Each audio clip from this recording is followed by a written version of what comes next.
Hello, everyone, and welcome. My name is Apostate Alauddin. I make videos and I host live streams discussing Islam critically, among other topics. And the goal is to help you to think critically. Even if you are a Muslim or not a Muslim, a lot of what I say might apply to other beliefs that you hold or other ideas that you might find reasonable. So consider watching my videos and my live streams. If you're here, welcome. I'm glad that you're here. Just be warned, because thinking critically might result in a loss of faith.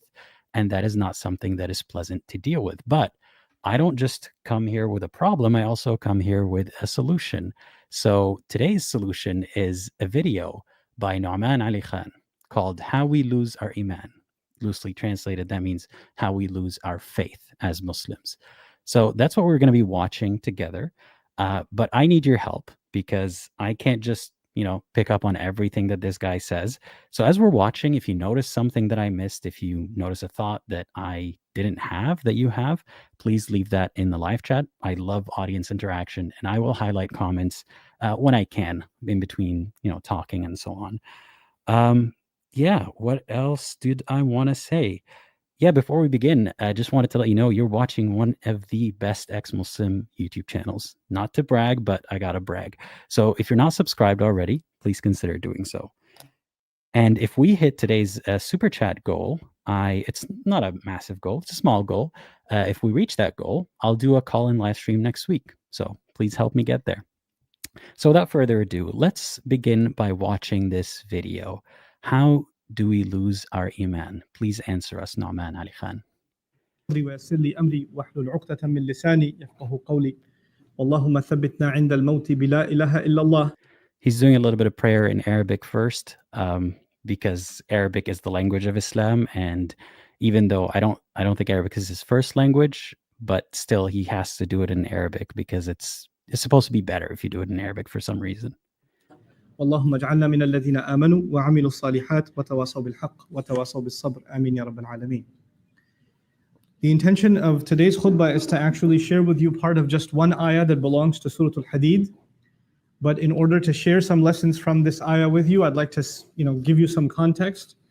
This ayah belongs to the very middle of Surah Al-Hadid, and in the very middle of Surah Al-Hadid, Allah paints a scene of Judgment Day. Judgment Day is something that Allah talks about in many places in the Quran, and usually when He talks about it, He talks about people that are heading towards Jannah, the believers, and people that are heading towards the hellfire, the disbelievers. But this passage in particular is unique because Allah, instead of comparing believers to disbelievers, He compares believers to hypocrites. Allahumma la taj'alna minhum, may Allah not make us from them. But Allah, instead of comparing those who have faith as opposed to those who have no faith, is actually comparing people who have faith as opposed to people who thought they have faith. Okay, so you with us so far? There are three categories of people, only three categories of people. There are believers, there are disbelievers, and there are the hypocrites, because Islam really sees the world in very simplistic shades of black and white. There are also sometimes, what do you call it? Like, what else are there? Like mushrikeen, those who commit shirk, polytheists, which are worse. That is the most unforgivable sin. But for the most part, those also belong under the disbelievers. But yeah, there are believers, disbelievers, and hypocrites. But keep in mind that we want to be talking about doubts. But the first thing that he goes into is, let's talk about this verse about hellfire and how you don't want to be a hypocrite.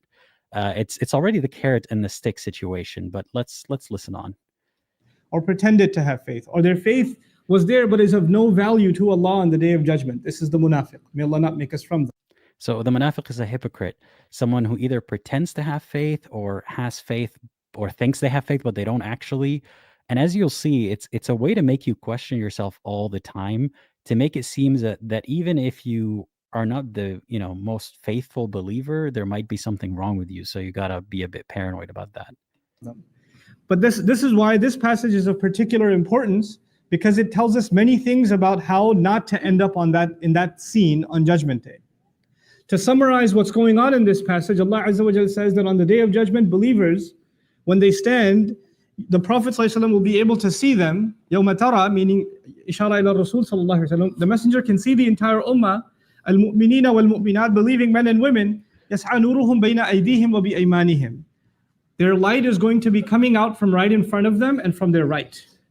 What that means is we have light coming from our hearts, from our chests, and we have lights coming out of our hands. Why is that important? Because your iman and my iman, if it's sincere, if my faith is sincere to Allah, and my belief was strong, it actually turns into light on Judgment Day. Okay, that's another thing to note, how in Islam there's always white and black, literally, light and darkness. You have good and you have evil. You have these very simplistic, two-dimensional or single dimension even narratives of you have one thing and the polar opposite. And he believes it literally, and we're supposed to believe it literally, that on the day of judgment, light will come out from your hands and your chest and stuff. We know now, due to science, your chest, your heart, your organ that's in your chest has nothing to do with feelings. Sure, it might react a bit differently if you're in a certain mood and whatnot, but it doesn't, that's not how you believe. That's not how you feel. You feel and you believe with the brain. So why would, like, this is maybe a bit pedantic, but why would light come out of your chest when your heart has nothing to do with beliefs? It's just superstitious, simplistic, maybe symbolic thinking about how the heart is where the feelings are, but that's not true. If he finished at why is that important being what we're all thinking, his video would be a lot shorter. So he's trying to, the title of the video is How We Lose Our Faith, and he starts with describing this scene in the afterlife, how everyone's going to be waiting for their judgment, and the believers are just going to have LEDs emitting lights from all over inside them. And that faith made me act in a certain way. Those actions that I took turn into light on Judgment Day, the actions of my hand. So you have two torches on Judgment Day. The Day of Judgment is dark. It's this long walk to Jannah. And you're going to need light to get there. Some people are going to have exhaustive light. Their light is so stretched that the Prophet ﷺ would describe that it could go from one city to another. It's that big of a light.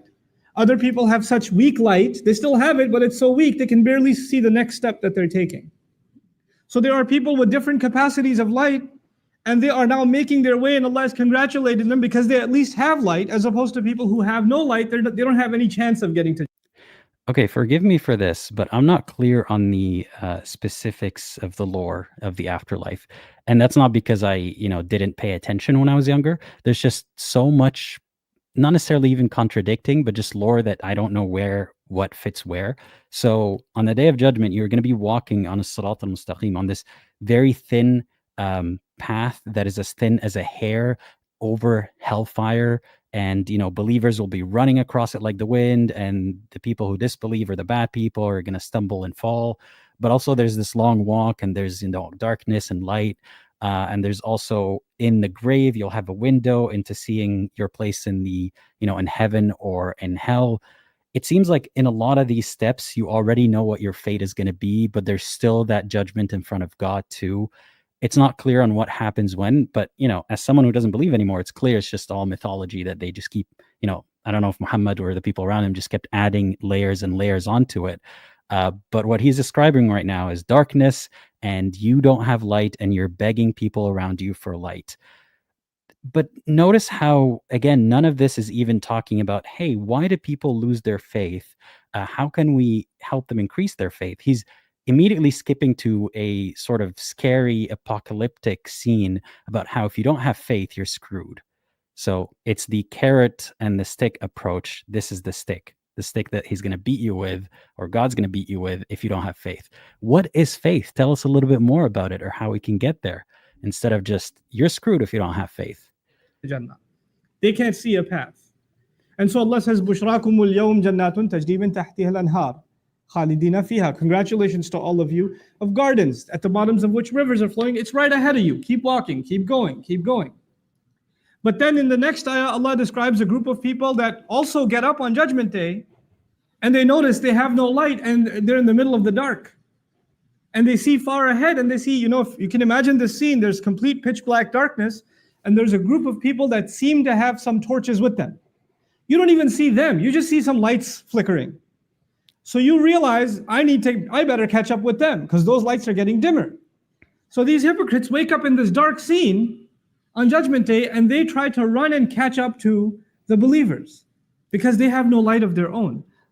I'm already getting bored. We get the idea, bro. It's a long, dark path, and some people have light, some people don't. The hypocrites don't, and they try to run and use some of the light of the other people. Just get it over with. They wake up and they're in shock that they have nothing that can aid them. So يوم يقول المنافقون والمنافقات للذين آمنوا انظرونا نقتبس من نوركم. The day on which hypocritical men and women are going to say to those who've believed, wait for us, hold on, look back towards us. We could get some of your light. نقتبس من نوركم. Iqtibas literally means, in old days you had these torches with fires on top, and you can take your wood and you can kind of light up your own torch. So they figure we can go borrow some of your light. It won't take anything away from yours. Hold on a second, help us out here. And then a voice is heard. Qila irji'u wara'akum. Go back behind yourselves. Go turn back. Faltamisu nura. Find some light. We're not going to help. The day of judgment is the day on which a mother doesn't care about her child. The day on which, father and son and brother and sister, this is all these relationships, تقطعت بهم الأسباب. Okay, notice that. So that was emphasized to me when I was younger, not because of particularly strict parents or anything, but this is something that's, it's canon. It's in Islam. It's in the Quran, I believe, that on the day of judgment, everyone's going to be so concerned. First of all, everyone's going to be naked, right? Everybody. And no one's going to be too worried about it because everyone's terrified and waiting for their judgment and so on. And no one is going to help anybody out because they're just so concerned about their own afterlife. And they just paint it as a matter of fact. And I want to talk about one real life effect of that attitude.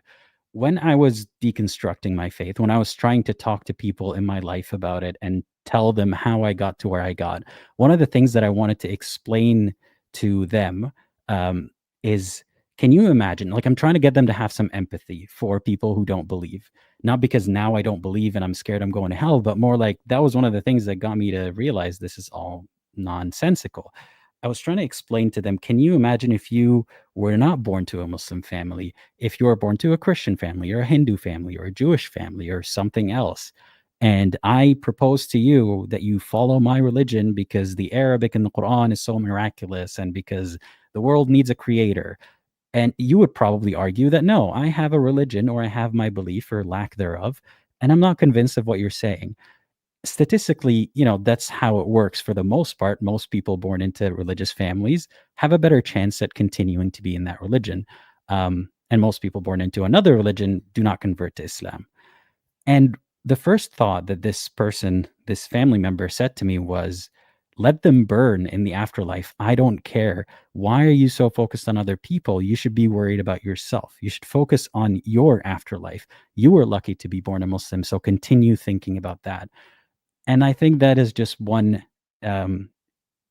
result of that attitude, that making us fear so much and telling us that God knows actually what's going to happen is it's going to be every man for himself on the day of the afterlife. So again, terrible scenery. It seems kind of funny to me now because I don't believe in it, but if you believe in this stuff, it can be very scary. It can be foreboding. It can be like a warning that you need to do something differently. He hasn't even said what we need to do differently yet. He's just saying, if you don't have faith, if you're a hypocrite, if you think you have faith, but it's not strong enough, you're going to be in darkness and nobody's going to help you, not even your own mother. All relationships are cut. So who's going to care about who? I just need to get to my Jannah, mind your own business. I'm not even turning back. Go back and find some light yourself. And the idea of going back actually is sarcasm also. Go back to this world. Because on Judgment Day, if you don't come on Judgment Day with light, you can't get any. The only way to gain that light was in this world. فَالْتَمِسُوا نُورًا. That is FOMO. That is the fear of missing out. That is like a sleazy salesman who says, if you come back tomorrow, this offer is not going to be here. So you better take this offer right now. He's saying, except the salesman says, if you don't come back tomorrow, I will torture you and your family forever. Today is the last day that you can, repent.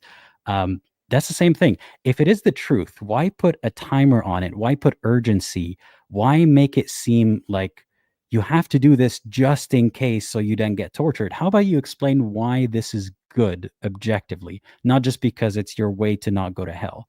Because that seems like just a fear tactic. There's also one more thing that he said. Let me go back for a second. Go back to this world, because on Judgment Day, if you don't come on, even turning back, go back and find some light yourself. And right, and the way he's just saying that on the day of judgment, everyone is going to have no empathy. It sort of lets them justify that God says, I will have no empathy, and that is the good position to take.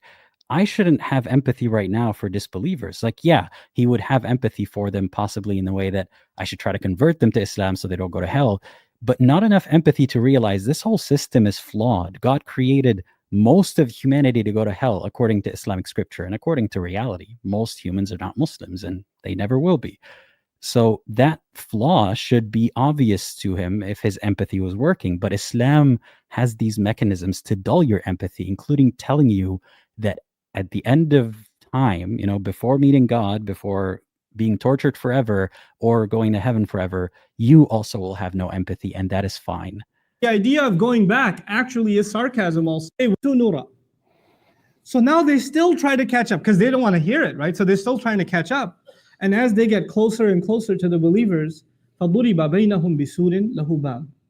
A massive, gigantic wall is dropped between them, which happens to have a door. And the door, inshallah, maybe some other time we'll talk about. But Allah says a massive, giant wall is dropped between these two groups. So even if they were going to try to catch up, now they can't. So you're telling me there are going to be people begging the believers, begging the Muslims for some light, just to lead them to the way to heaven. And the Muslims' reactions will be, build a wall, and God will erect a wall between them because these annoying pests are following them around. Build the wall. Thank you, Mushi. You read my mind. As the wall is dropped, Allah says, بَاطِنُهُ فِيهِ الرَّحْمَةِ. The side they can no longer see, the hidden side of it, that's got mercy and love and care in it. وَظَاهِرُهُ مِنْ قِبَلِهِ الْعَذَابِ. And right behind it, approaching them is punishment. So not only were they in the dark, now there's a massive wall, you got nowhere to go. And when you look back, there's punishment coming. Again, there's always that dichotomy. There's absolute goodness and absolute badness, always. There's, what did he say? Mercy and forgiveness and all that kind of stuff on one side of the wall. And that's the audacity. He's describing the most inhumane BS ever, the most diabolical scenario that God orchestrated. No one's tying God's hands up and making him go through this. This was all God's plan, supposedly. And this whole diabolical scenario is supposed to be merciful to some extent, because again, who are the people who are being tortured? It's not just the Hitlers of the world. It's people who didn't believe in Islam or don't pray enough or believe in a different way or don't practice enough. How dare you say that there's mercy in any of this? It's brainwashing. It's double speak, like saying one thing but meaning another. So we're supposed to think that just because in this hypothetical diabolical scenario you have a shot at maybe going to heaven, there's any mercy involved here? At you, they're about to be crushed. So these hypocrites, may Allah not make us from them, become desperate. So they call out and they say, Alam nakum ma'akum. Didn't we used to be with you? Weren't we with you? So they're asking for the people of the other side. Apparently the door can be opened from the other side. Open up, guys, come on. We used to be with you. And so a desperate call is made. This is important before we go any further. This is actually the reason I chose these ayat for today's khutbah. This wording, Alam nakum ma'akum, weren't we with you? The idea is that these people on Judgment Day that are standing on the wrong side of the wall, that are in desperate situation, that have no light of themselves, actually assumed that they belonged among the believing community. They were very confident about that. So keep in mind, can you guys see me? The camera kind of froze on my end. Oh, there we go. Keep in mind that he's not even in this scenario, he's not even talking about disbelievers and polytheists and, the usual suspects of people that Islam hates on. He's talking about hypocrites who say, and hypocrites is a translation to English, but essentially people who thought they had faith, people who are saying, they're pleading, we were with you, we went to prayer with you. That's the person he's talking about who says deserves all this torture. So much so that they're citing it even on Judgment Day. We used to be among you. We prayed with you, we did business with you, we were friends with you, we were family with you, we were cousins with you. We went to the same college, university. We're all the same, guys. How are we separated today? Why is this separation happening today? And from the other side, this time, now that they feel safe, once the wall is dropped, Not only do these people get overly terrified, the people on the other side feel far more secure, so they're not in a rush anymore because now it's totally safe. So now they take their time and actually answer them and say, well, here's why you're not with us today. Here's why you're not with us today. You know, the first thing the people of heaven told them was, you have to go get some of your own light. فَالْتَمِسُوا نُورًا, find some light on your own. Go back and get it. Apparently you don't have any light. And then they're in shock. We used to be with you. We should have had light just like you have light. So now the people of Jannah are going to describe how these people who used to have light, they used to have light, they used to have faith. How did they lose it? How did they end up bankrupt on Judgment Day? Okay, so one thing I want to mention, again, he keeps describing like all these hypothetical scenarios as if they're actually real and they're going to happen. And as Raisa pointed out, this kind of instills a sense of superiority over others. To think that on the day of judgment, you're really going through it, you know, like this is it. You're walking to heaven. This is actually happening. And you're still going to be a snobby, selfish, unempathetic believer who turns around, looks at that wall or like shouts at the other side and says, well, you should have got your own light. Sorry, I don't know what to tell you. Even if I found myself in that situation and I'm fortunate enough to, you know, be on the right side of the wall, I think I would turn around and say, I am so sorry, I can't do anything for you. Allah, I beg you to do something. Can I please take one with me? Like there's no way this person really deserves what you're going to do to them.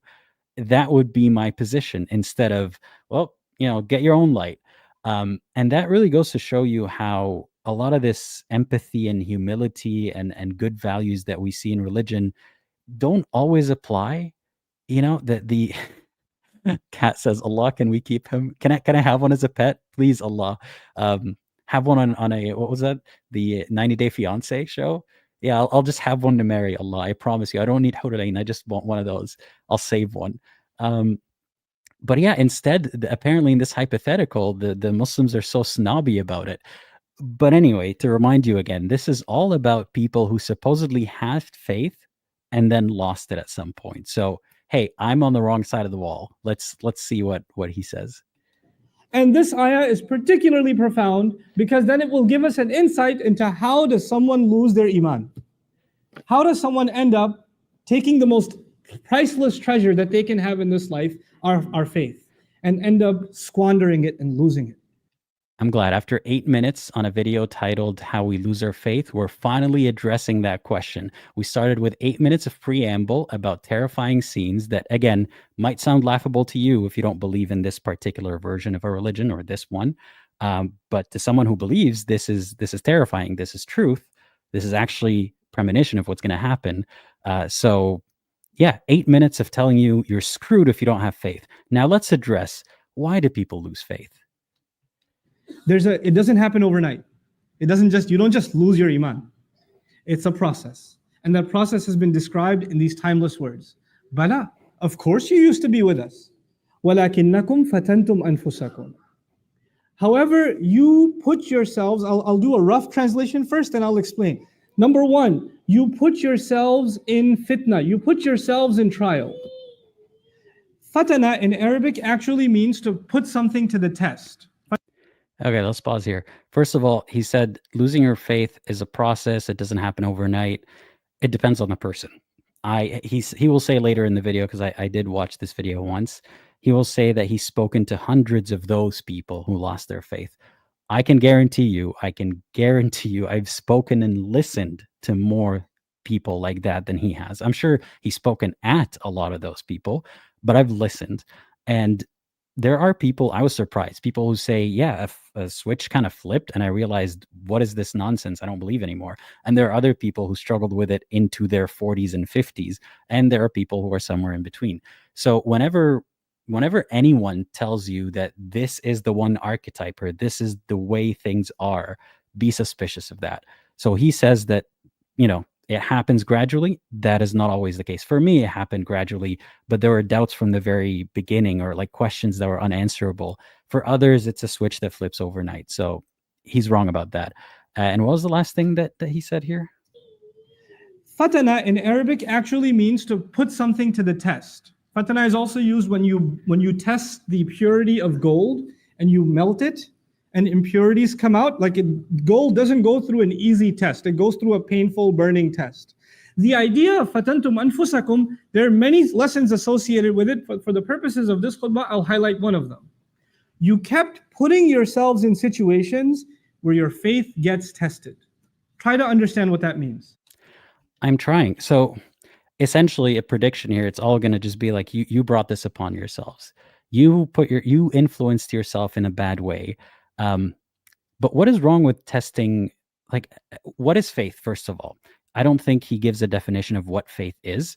But essentially, I believe what he means by faith is certainty or knowledge without seeing, or belief without seeing, something along those lines. And that is not a virtue.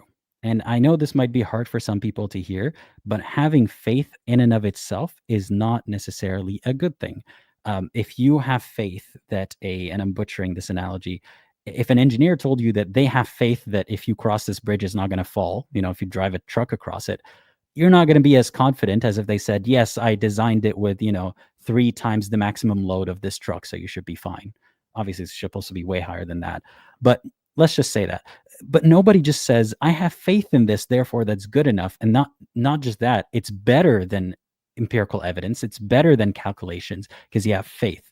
Faith essentially can loosely be translated to gullibility, believing something without seeing it. Now, are there things in my life that I believe without seeing? I'm sure there are. I'm sure there are many things, but I wouldn't bet my life and supposedly afterlife and shape my entire life around something I cannot verify, something like that. But he makes it seem as if faith is a good thing and you testing it is doing something negative. If faith is a good thing, if faith is actually verifiable, if it was knowledge, then no amount of testing will, ruin it or anything of that sort. But this will be just, victim blaming. You did this to yourself. Let's hear him out. You kept putting yourself in environments where you knew it was bad for you, but you said, no, I can handle it. I got this. You kept surrounding yourselves with friends that would do bad things, say bad things, see bad things, go to bad places, but you said, I'm not like them, I'm just trying to help them. And you kept going back into those environments. You kept getting into gatherings and places and situations. You kept putting yourselves in those places, assuming that it will not have any effect on you. It'll affect everyone else, but it won't affect you. The first step wasn't that these people just became disbelievers. It was actually bad company. Again, when someone just tells you that this is exactly how it happens, there's one way that people lose faith, no, they're just full of hot air. Let's say that. Because there are many, many different stories of how people lost faith. Some people, yes, exposure to the outside world, being around people from other faiths or no faiths will open up your mind or make you realize that Islam is not the center of the universe. Same applies for, Mormons who start mingling with people from other faiths or no faiths. They start realizing, wait a second, what if I've just been conditioned to believe what I believe? And that gets them questioning. Sure. So the spin on that is that you're around bad company who do bad things and therefore you don't believe anymore. But the more realistic way of seeing it is you're around people who don't believe the same thing. You're not constantly bombarded with the same repetitions. Therefore, you have a chance to think about it. But also there are people who are surrounded by Islam and still find a way to doubt. Not even find a way to doubt. It just happens that they doubt because at the end of the day, Islam has never been proven to begin with. So there's not just one archetype and one story. I myself, when I first had questions that were unanswerable, I was in Saudi Arabia, grew up around Muslims primarily. Sure, there were I've seen other people from other faiths, but every day was Islam all the time. And it wasn't even like that. It was extremely suffocating for me compared to other people. It was just the normal amount compared to everyone else. And somehow I still had questions about predestination and free will. That's one of the things, which is funny because he's talking about Iman. And there are 6 pillars of Iman. There's the last one was sorry, was الإيمان بالله وملائكته وكتبه ورسله, the faith in God and his angels and his books, his revelations, and his prophets, and the day of judgment. And where was I going with this? I was just going to say the last one links to what I was about to say, which is, damn, somebody please remind me. um, yeah, and the last one, yeah, predestination. The last one is belief in predestination, believing that God knew everything that will happen. Nothing happens without God's permission, good or bad, which is kind of the opposite of free will. So how can people be destined to do something or believe something and at the same time have free will? I've struggled with that since I was a believer in Saudi Arabia, who's done more Umrah than most Muslims. And I used to think that was a privilege, you know? But still, to this guy, there's only one way that you lose faith is you hang out with people who drink too much or do this and that. And, you know, speaking from experience, no one knows who I am, so I'm not flaming anybody in particular. But when I first started university, not in the Middle East, the people who were doing this stuff, my Arab Muslim friends, were the ones who were, you know, smoking this and doing that. And I had to kind of separate a little bit from them because I was still struggling with my faith, but I didn't want to do all that stuff. Eventually I found my own, you know, friend group, but it's funny though that it came from the Muslims in my case. But anyway, he's just saying you surround yourself with people who don't believe and do sins, therefore that's why you doubt. They put themselves in questionable circumstances. Oh, and also they put themselves. I want you to listen to that sentiment. Instead of addressing why people have doubts, it's their fault. They put themselves there. And they assume that it's not going to have an effect. You know, when you are, you know, I'll give you a silly example, but it'll get the point across. If people do a lot of cooking at home, especially if you're a Desi household, you do a lot of cooking at home, the home smells like a lot of masala. But if you live there, you don't smell it. When somebody else walks in, especially if an Arab walks into your house, they feel like they're in some contaminated zone. It hits them really hard. But a couple of hours later, they're like, oh, it's just oxygen now. You understand? When you first put yourself in a bad environment, you might feel it. You might feel, this isn't good. This is going to mess me up. I don't think I should be here. Your heart will feel uncomfortable. But if you keep putting yourself in that, so that's one insidious thing that I see with Islam sometimes, and probably other religions too. They describe something that happens, but attribute the reasons incorrectly. So if you feel discomfort being around non-Muslims or non-practicing people, or people doing what you think are sins or not behaving Muslimly, you will feel uncomfortable sometimes because that's not what you're used to, and you feel like you're doing something wrong by association or you're not supposed to be here. That is true. But then he attributes that to some, you know, innate feeling that you're sinning or you're doing the bad thing, when in reality it's just psychology. You're doing something or you're experiencing something you're not used to. So they take something that's real, they take a phenomenon that actually happens and they tell you they know why it's happening. So that way you don't even have a chance to think about why it's happening. So yeah, if you're around new people, if you're around people who aren't practicing or not practicing as much, of course you're going to feel uncomfortable. You're going to feel like you're doing something wrong. But that's how cults keep people in. And I'm not even being derogatory by calling this a cult.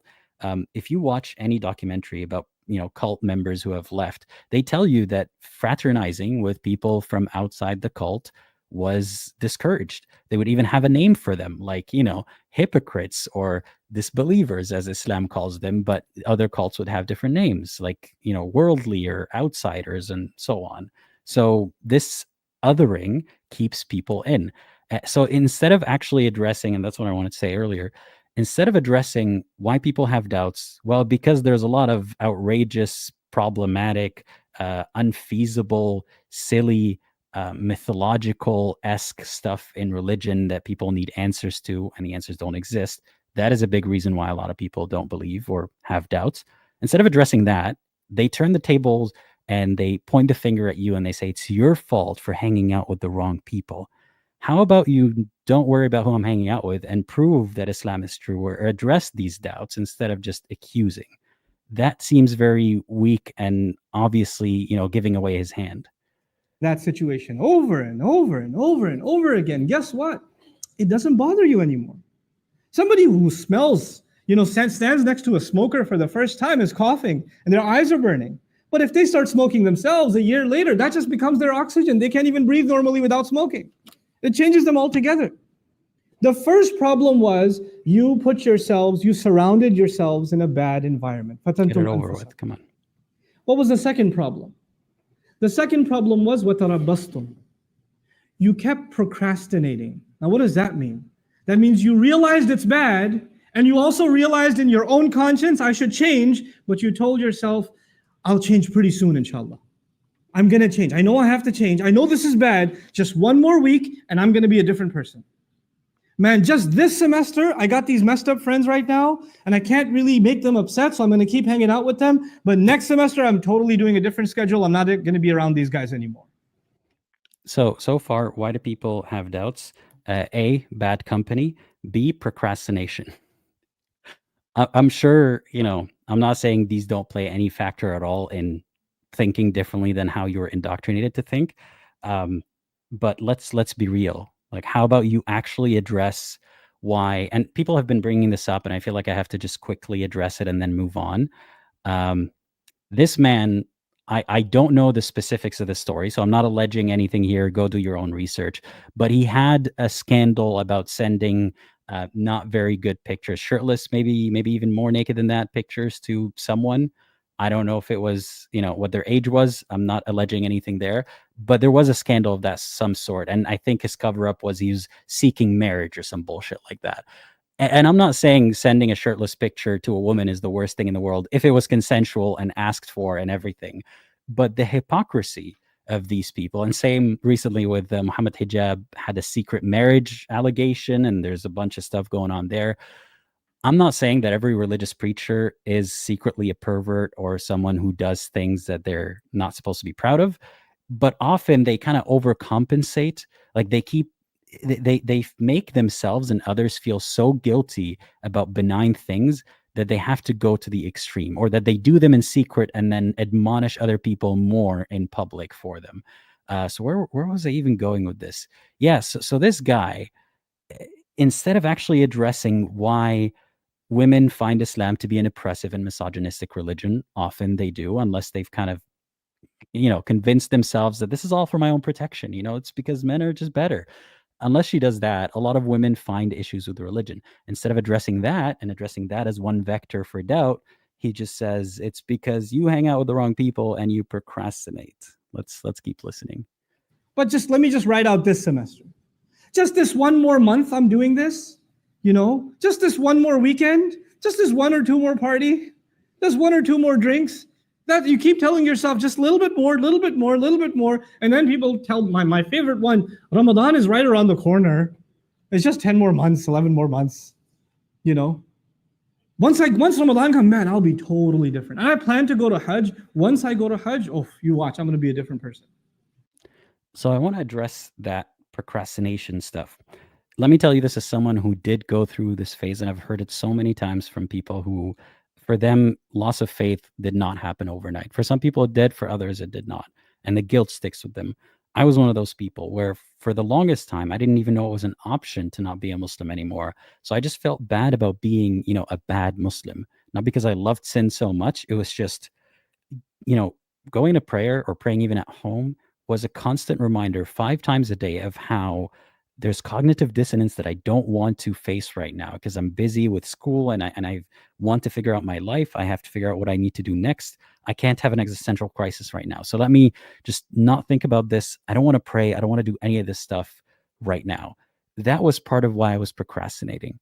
That is very different than, it's I know I'm supposed to pray, but I'm lazy. So what are you going to do? No, it's because there was another struggle that I was going through and I was trying to push it aside because I didn't want to realize that none of this stuff makes sense, because I only believed at the time that I am the problem. There's something that I am missing. And no matter how much I kept digging, I couldn't find explanations that made sense. It didn't cross my mind at the time that maybe Islam is another man-made religion like they all are. At the time, I just thought there's something wrong with me. So some people, the procrastination is actually them putting distance between themselves and the ideas that hurt them. Islam being one of those ideas, not necessarily because of something that someone's telling me. It's just self-inflicted, because the more that I try to battle my cognitive dissonance, the more that I listen to people like him that say, if you had faith and you lost it, and you're like pretending to pray, or you're just trying to get it back and you don't actually have faith, you're a hypocrite. That wall is going to be built between you and people who go to heaven. You're going to be begging for mercy, and no one's going to help you on the day of judgment. Do you think some people won't want to go to pray? No shit. Yeah, some people won't want to go to pray, but not because they're lazy and they're procrastinating. So stop minimizing everything to these simplistic religious narratives of good and evil and black and white. But until then, just make dua for me.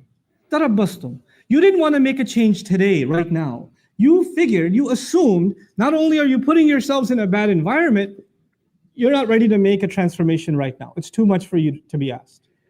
You'd rather just stick it out. You'd rather just enjoy a little bit more. This is what tarabbastum. But you know what? And you assumed, by the way, this also has an assumption. The first assumption was it doesn't affect you. It doesn't have an impact on you, but it does. Something really bad becomes normal to you over time. You get desensitized. What is the effect of tarabbus, of holding off and holding off and holding off? Actually, you assume that you can put the brakes on at any time. And you can walk away from all of it whenever you want. I'm not addicted. I don't need this. I'm not hooked on it. I could just walk away whenever I feel like. The truth of it is, that's not the case. The longer you stay, the more addicted you become, and the more impossible. To what? I don't think he said that explicitly. Chat, tell me if I missed it, but addicted to what? To having doubts? To thinking? Yeah, guys, the more you think, the more addictive thinking gets. Please do not think. Do not question. I know he didn't say that explicitly, but he's leaving the blanks to be filled by us. And I think what he wants us to say is, oh, you're going to get addicted to the drinking, the partying, the blah, blah, blah. But why is that a component at all? Why aren't you actually addressing why people have doubts? You feel you can't get out. It's impossible for you to get out of it. Get out of what? Thinking critically? Yeah, guys, I'm sorry, but I am your drug dealer here. If you watch these videos, you might get hooked, so just be warned. You're completely immersed. You're completely drowned. And you don't even know anymore what it is to be outside of this environment. And then you start telling yourself, it's too late for me. And when that happens, a guilt sets in.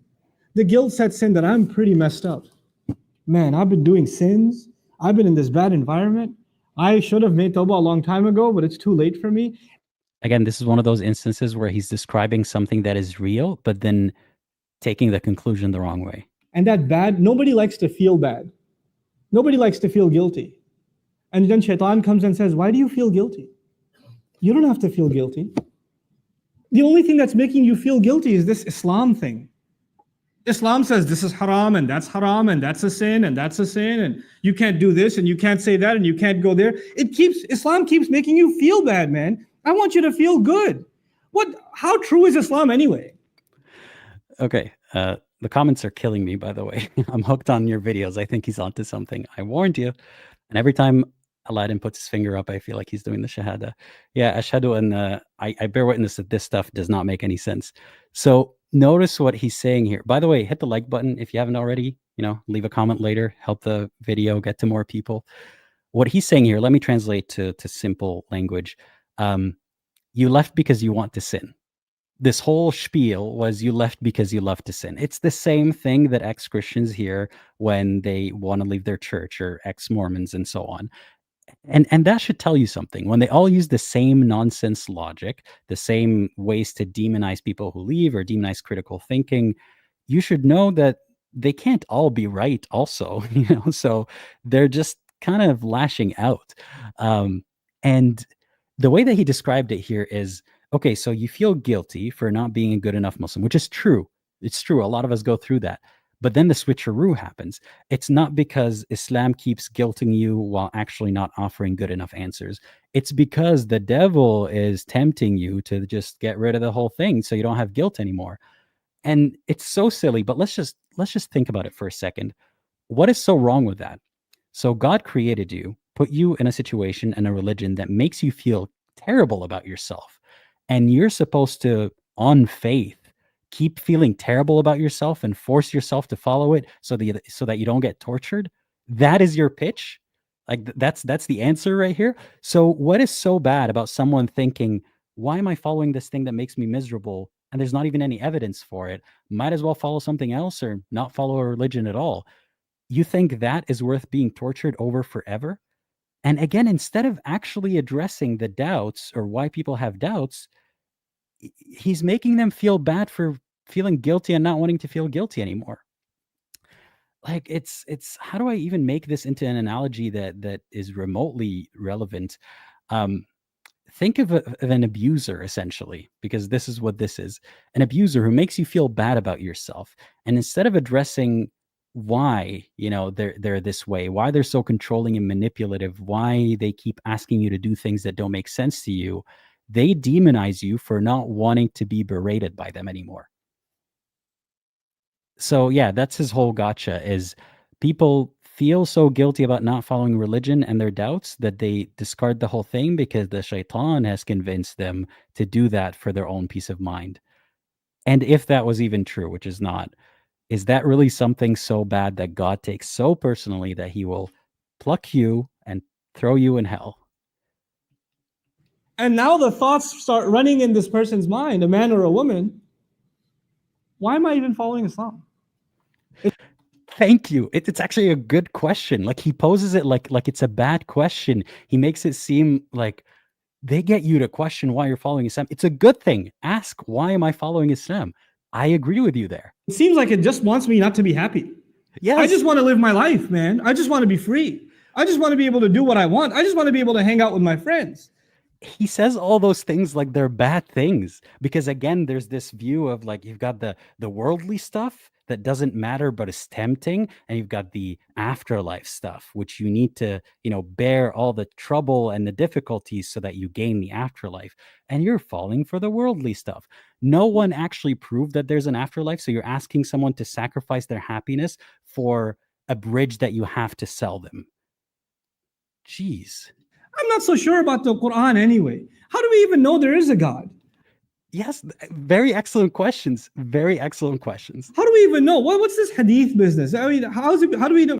It's like he's actually almost listening, but not really actually taking the thought to its conclusion. Even though it's authentic. And so you have this young man or woman, this Zainab, this Ali, this Fatima, this Abdullah, this Kareem, these beautiful names, and now they're starting to ask questions about, I'm not so sure about this Islam. Okay, a bit distracted by Qusay's super chat. Thank you, Qusay. That's amazing that Qusay watches my videos. Love that guy. Go watch his videos, especially if you speak Arabic. I want to listen to this part again about the Arabic names. These beautiful name woman business. I mean, how do we even know it's authentic? And so you have this young man or woman, this Zainab, this Ali, this Fatima, this Abdullah, this Kareem, these beautiful names, and now they're starting to ask questions about, I'm not so sure.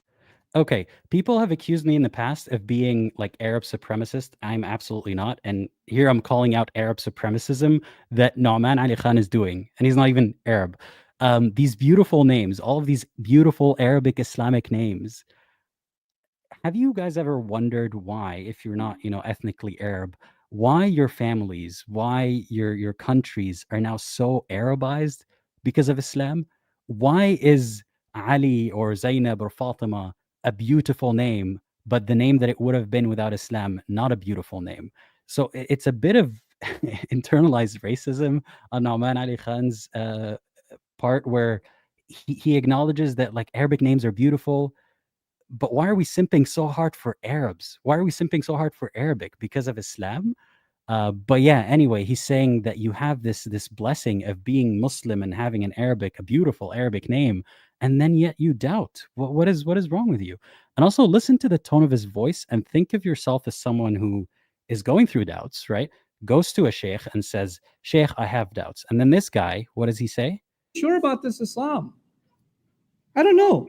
I have doubts. I have serious doubts. And these are not PhDs in philosophy, nor do they have exhaustive education in Islamic history where they studied it and they started developing doubts. No. They were in a bad environment. Okay. So again, a person who says everybody is like this or this is how things are, never believe them. So there are people with PhDs in philosophy. There are people who casually read on philosophy, and there are people who don't read at all on philosophy. None of that is relevant whatsoever. Because you know how, not to be all whataboutist about this, but this is relevant. You know what the the bar is for joining Islam, the bar is on the ground. All you have to say is the Shahada, which is ironic because sometimes I don't even know what they're saying or that they're actually bearing witness. But Ashhadu an la ilaha illallah and so on. I bear witness that there is no God but Allah and that Muhammad is his messenger when they didn't bear witness to anything. But that is the bar to enter Islam. The moment you have doubts, the moment you want to question, is there even a God? What is this Quran stuff? What is this Hadith stuff? They belittle you. Like, listen to his tone. You don't have a PhD in philosophy. You didn't study Islamic history extensively. But why should I? If you like, does God, did Muhammad pitch Islam only to PhD holders? They didn't even have those back then. Muhammad, the unlettered man, the man who couldn't read or write. Now we're doing a PhD measuring contest about education when your prophet was illiterate. I don't get the logic there. And there's nothing wrong with not having a PhD. You don't have to study philosophy extensively to then have an opinion on whether or not there's a God or question someone's pitch for a God. Similarly, you don't have to study Islamic history entirely to ask, wait, why is your guy who married a dozen women special? I don't have to go and dedicate my life to studying that guy's life so that I can then be qualified to doubt it. It is laughable. They didn't change themselves. That is the process. I've talked to hundreds of these people that literally live this ayah. That's what I said. He has talked to hundreds of those people. I imagined he talked to them more than listened to them, because I promise you I've spoken to more people than he has actually actively spoken to them. Live this ayah. And then they get to a point where they have doubts. But their doubts have nothing to do with logic or reason. As a matter He hasn't even addressed one single doubt. He just said all of their doubts have nothing to do with logic or reason. Thank you, Mushi, for pointing this out. These people, hundreds of these people that literally live this ayah. hundreds of these people. It feels like a slur. But yeah, even if he was just referring to like that type of person, again, someone who says that type of person and there's only one type of person, do not listen to that person. They live this ayah. And then they get to a point where they have doubts. But their doubts have nothing to do with logic or reason. As a matter of fact, when you answer one doubt, they go to the next doubt. When you answer that one, they go to the next one. Yeah, because here's something about perfection. Perfection is the absence of not even a single flaw. You can't prove perfection, but you can easily prove imperfection. If you find one flaw, it's imperfect. So because there's no way to assess perfection, you just keep looking at the flaws and addressing them and making sure that there's no flaws. So just because you answered one doubt, like, oh, why did Muhammad marry 12 women? Well, their answer is, and I kid you not, because they were all in need of being helped. So he was helping those women out. When in reality, if a man, and I've said this analogy before, if a man picks wives from a women's shelter, battered women who need help, that is an abuser. That is not a savior. He could have started a women's shelter instead of marrying them. But anyway, let's say we address that doubt. Then there's another doubt. How could predestination and free will go together? They give me bad answers. Let's push that one aside. There's other issues as well. So just because your religion has so many issues that cause doubt doesn't mean that it's our fault for noticing them and our fault that you have to do your job. I'm sorry that it sucks that you have to defend such a religion, but that is not our fault. What do they expect us to do? And I've gotten this reaction from a family member too. They set me up for a call with a sheikh. I spoke to the sheikh. The sheikh just went around in circles giving a sermon about nothing.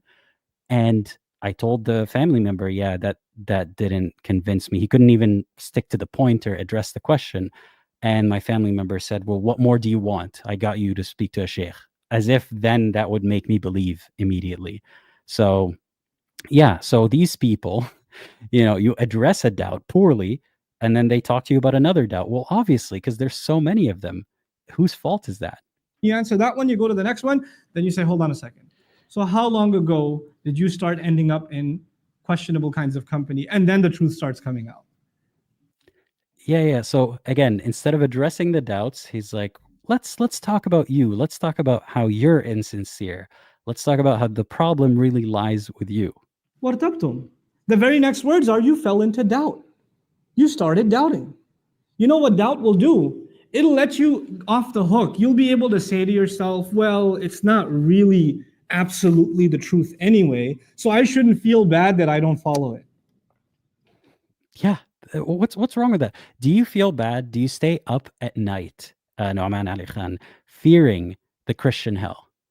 Do you worry that Jesus is not going to save you? Do you worry that you're going to hell in other religions? No, you don't, because you don't believe in them. It's the same thing. I shouldn't feel bad.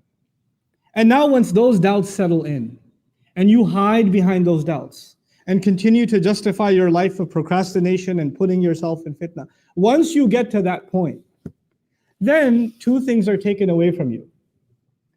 The desire for Jannah is taken away. The desire for making Allah happy is taken away. The desire to have that light that will make you run and get to that destination, you don't even have that in this world. So when you lose faith, when you don't believe anymore, your desire to please a non-existing entity that you don't believe in it goes away. And how is that a bad thing? Your desire for Jannah, a non-existent place that you don't believe in, goes away. How is that a bad thing? Your fear of hell that you don't believe in goes away, but he doesn't mention that. Obviously, it's not that simple. For some people, they continue to fear hell for self-preservation reasons, not because they believe in it, but because your body remembers. Like I'm saying that loosely, but your brain remembers the fear, and it becomes sort of muscle memory to fear. But eventually that goes away. You can deal with that. And I have a couple of videos about how, my fear of hell affected me and how I dealt with it and so on. But he's saying it like it's a bad thing. Is taken away. The desire for making Allah happy is taken away. The desire to have that light that will make you run and get to that destination, you don't even have that in this world. The person who desires to seek that success with Allah, Allah will give them that in this world. But that desire is gone now. You have doubts about it, and the fear of hell is gone. Oh, I judged too soon. He did mention the fear of hell is gone. Thank you. That is a great point, Nouman. Those two things are gone. Your fears are gone, and your hopes and aspirations in Allah and the akhirah are gone. The afterlife is nothing to you. Thank you. It's like he almost understands. And that is what's so scary sometimes, is a religious person and a non-religious person can be describing the same thing with almost the same words, but they mean two different things completely. Underlying all this is not a success story, where he says, I'm happy for them. They have no fear anymore. They're living life to the fullest. No, he's saying, look at how misguided they are. They don't know what's going to hit them in the afterlife. And let's think about that for a moment. Do you really believe in an all-knowing, all-seeing, all-wise God that sees this person, doesn't know what's about to hit him in the afterlife, isn't intending on giving God the finger, just living the one life they think they have? And then God thinks, that pisses me off. This vexes me. I take this so personally. I'm going to torture them forever for not preparing for the afterlife because they don't believe it's real. How does that even make sense? Let's keep listening. The afterlife means nothing. If somebody even brings up heaven and hell to joke to you. Yeah, also, one thing I want to mention here, Soul, excellent comment. Soul Mirth is saying, the underlying point he's missing is that the doubts he's talking about are unanswered. If Islam could answer doubts, this would not be the case. It's an argument against Islam in and of itself. Excellent point. To summarize, instead of addressing the doubts and actually answering them, this is a blanket approach of like, well, just stop having doubts. You have doubts because it's your fault. If there were good answers, I promise you, I don't know if I would have been a dawah person, because I feel like there's plenty of those already. I probably would have been a dawah person just because I hate how all of them are doing it. And I would be really, trying to get as many people as possible to join Islam if I actually believe this is what's going to happen. I don't want people to go to hell. But people don't believe, and that's okay. But he describes everything as, it's bad. Everything good is bad. You lose your fear of hell, but that's bad. Nothing to you. The afterlife means nothing. If somebody even brings up heaven and hell to joke to you. Well, if you take away heaven and hell, if you take away the motivation to end up in the reward of Allah, here we go, or get away from the punishment of Allah on Judgment Day, well, the only motivation you're going to have left are things that are left in this world, isn't it? You got nothing left in the next life. So there is no next life. But yes, I agree with the sentiment here that the only thing that matters is this existence. The only thing to look forward to are stuff that's left in this life. Mm-hmm. And this life will be money, It'll be fame, it'll be leisure, it'll be pleasure. Someone pointed this out to me before. The watch he's wearing, I don't know watches, but it looks like it's not a cheap watch. So are you telling me that this guy is a non-materialist who drives like the cheapest car that'll get him from A to B, flies economy and everything? Bullshit. So don't preach about, how money and materialism is bad when you're participating in it. And also, why is that the only thing that they go to? So you don't believe in the afterlife? You don't want infinite rivers of wine and infinite houses, which, by the way, money and sex is what is promised in the afterlife. Um, Islam essentially promises, and I'll tell a story about that at the end, that you get big mansions in heaven. And even there are hadiths about how if you do this, you get a bigger mansion, or you get one more tree, or you get so and so. So there's real estate, there's gardens, there's all the food that you want, and there's all the women that you want. So you're telling me you're pursuing the same things except infinitely more, and somehow I'm the materialist. I am the one with no purpose in life. It'll be material things. That's all you ever think about. That's all you ever care about. That's all you ever want to know about. That's the only thing that ever interests you. That's the only thing you make efforts towards because you think all of these things are going to bring you happiness. Okay, fuck it. I'll tell the story now. So a week or so ago, a bit longer than that, on the last day of Ramadan, I was visiting family. And there are people in the family that know I don't believe, but I went to Maghrib prayer with them because there was an iftar at the mosque at the religious community center, and I wanted to eat with them, and I went to pray because I felt like I didn't want my family to be questioned afterwards, like, why isn't your son praying? So I thought, might as well. Like, I'm not scared of it. Let's do it because the iftar is right there. So I went to pray, and in my mind I thought, Allah, if you're real, like I'm apostate Dean, I make these videos and everything, but still, if you're real, send me a sign. I'm right here. I wasn't even being sarcastic. I was just thinking, I'm here in your house. If there's a sign, if there's maybe an ayah, a verse that the imam will say that will maybe guide me back to the light, tell me, what am I missing?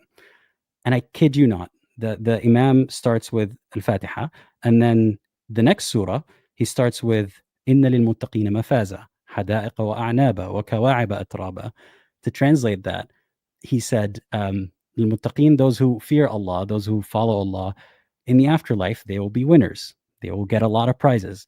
They will get حدائق وأعناب, they get gardens and grapes, which you can get both today, but back then in the desert, that was very difficult to get. وكواعب أترابا. And I swear, I almost laughed.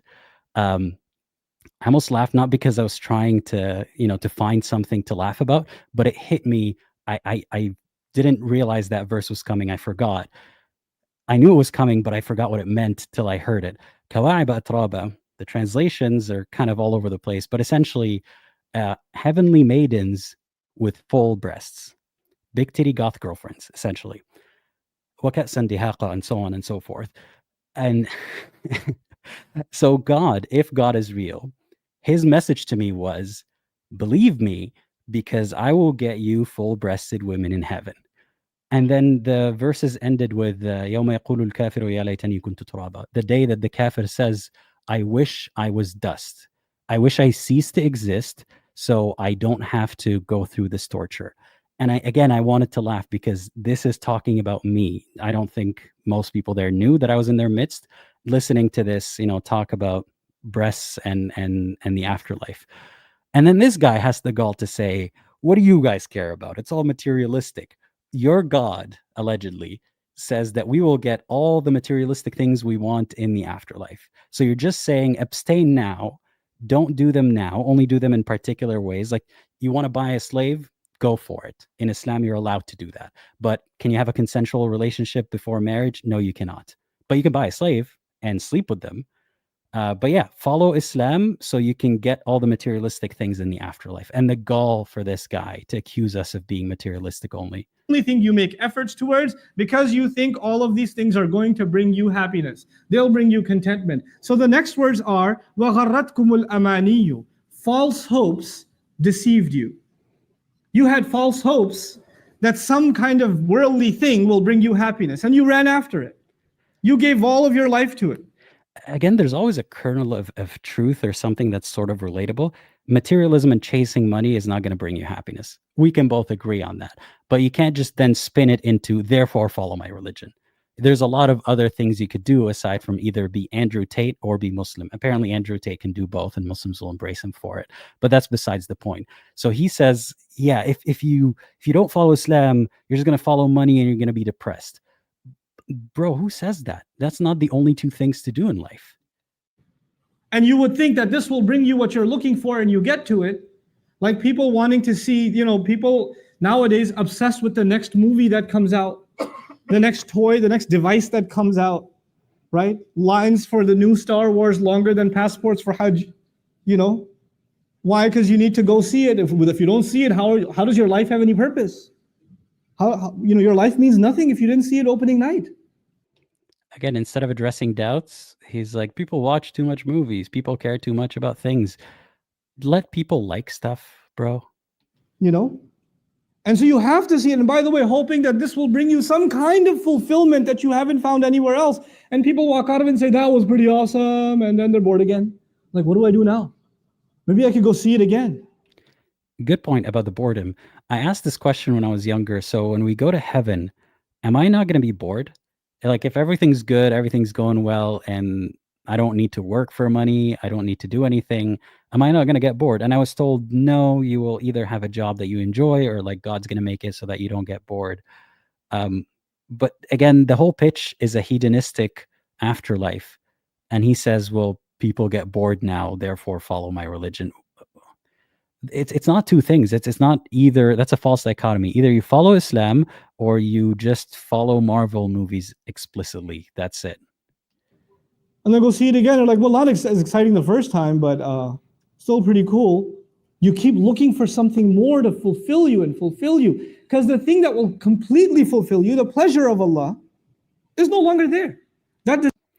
But what about all the people who tell you they don't find fulfillment in repeating these verses about things they don't believe in, and you can't have any good answers for them except do it or else you'll have no light and you'll be tortured? What about them? Desire is no longer there. وَغَرَّتْكُمُ الْأَمَانِيُّ حَتَّى جَاءَ أَمْرُ اللَّهِ, until the decision of Allah came. This was your life. Okay, again, imagine yourself as someone who has doubts and you either come across this video or you go speak to this guy and all he's saying is, you did this to yourself, and that's his tone. Like, how helpful is this? How likely is it to bring anyone back into the faith? All it does is guilt them. It points the finger back at them and it says, this is all your fault. Why did my prophet marry a dozen women? It's your fault. Why are women treated worse than men in Islam? Well, because it's inherent differences. And if you don't understand that, if you don't accept it, it's your fault. Why does God predestine people to go to hell? And then also it's their fault? Well, it's because your fault. You don't have any good answers. Your book doesn't have any good answers. And as long as you keep quoting the Quran, you'll keep giving us bad arguments. That's all he's doing right now. He's quoting Quran. And the Quran couldn't and hasn't addressed every doubt or every person's psychology. It just goes by, if you do this, you'll be rewarded, and if you don't, you'll be tortured. According to the believers, is a summary of a person's life that lost their faith.